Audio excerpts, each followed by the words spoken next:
Before I show you the project today, I'm going to show you something I did last year. This is one of the little coats I made, and this is a reversible coat that I'll make a similar version today. I'm using a fleece scarf that I got at Dollar Tree, and I'm using a little tea towel that I got at the Target Dollar Spot. If you have my Etsy patterns, you know that I usually fold the top of the shirt, but since the tea towel is only 18 by 18 inches, I had to sew a shoulder seam. Open up the front rather than the back this time and press your shoulder seams with the iron. Sew on your sleeves while the coat is flat. And you'll notice also I did not match my stripes this time, my lines, but if you're sewing people clothes, you have to be really particular about that. I also hemmed my sleeves while the coat was flat. So now you sew under the sleeves and down the sides, and I left about 3 inches for a little slit in the coat. Now you can hem the bottom of the coat. For the hem, I'm rolling it 2 times, or I'm folding it 2 times, and that'll make a really neat hem. I'm doing the same thing with the 2 slits, folding it 2 times and then making a top stitch. You're going to cut off the hemmed part of the tea towel so that you can use that to finish off the front of the coat. And you see that I am opening up that little hemmed part, and I'm going to place right sides together and sew about 1/4 of an inch.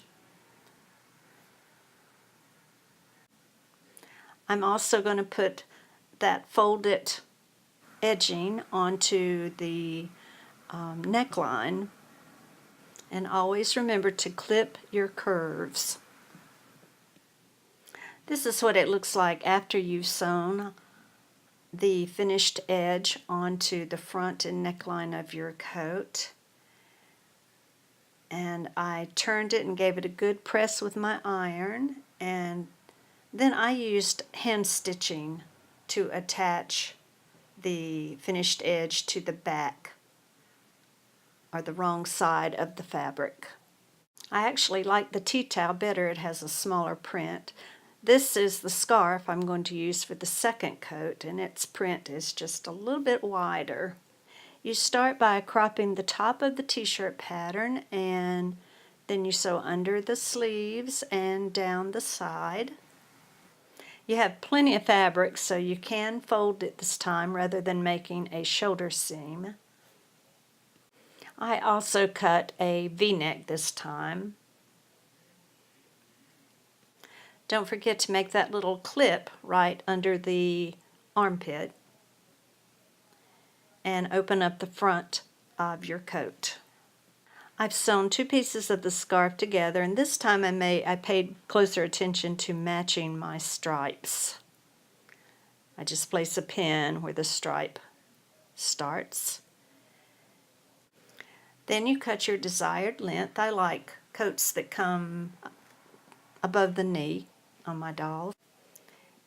And you can see that I did a little bit better job on matching my stripes this time. The scarf I have gave me enough to make a pleat in the back, and that looks really neat on a coat.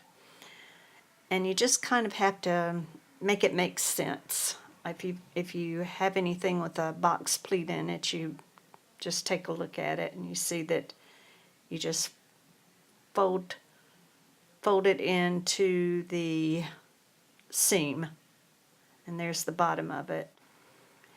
I made a few hand stitches so that when I attached the bodice to the skirt part of the coat, that it would sew without gapping open.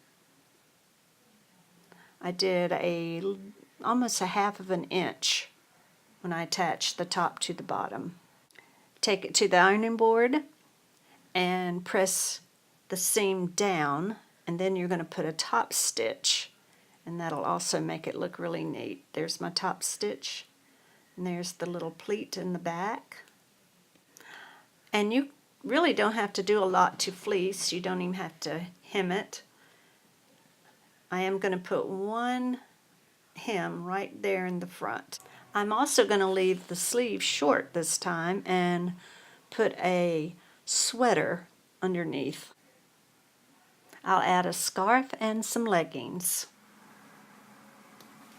I dressed up the first coat with that belt that I bought at Dollar Tree, and I had a shirt. I used my shirt pattern to make a shirt, all out of recycled clothing. I made some shorts.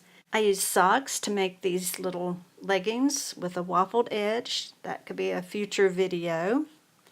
And I just put some, I thought the black shoes looked better. Big thank you to all my new subscribers.